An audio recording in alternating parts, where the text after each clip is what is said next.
প্রথমত হচ্ছে আমাদেরকে ইভ্যালুয়েশন করতে হবে আমাদের অবস্থানটা কোথায়। সেই ইভ্যালুয়েশন থেকে যদি আমরা শিক্ষা নিয়ে সামনের দিকে আগাবো। এর মধ্যে আপনি জানেন যে আমরা ৩ জনকে আমাদের গভর্নিং কাউন্সিলে দিয়েছে। আমরা এটাকে পরিধিটাকে আর একটু বৃদ্ধি করব।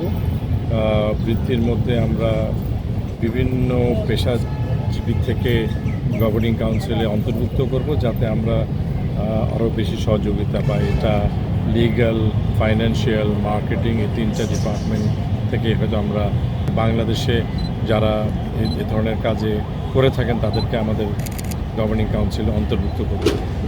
এটা হচ্ছে একটা পরিকল্পনা।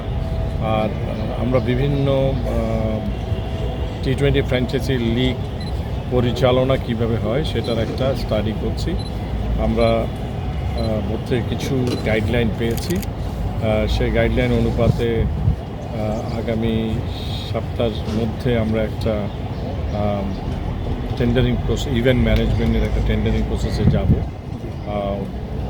এবং যারা এই ধরনের কাজ করে থাকেন, কারণ আমরা হুট করে একটা কপি করব, সেই কপিটা যে বাংলাদেশের জন্য ভালো হবে সেটাও ঠিক নয়।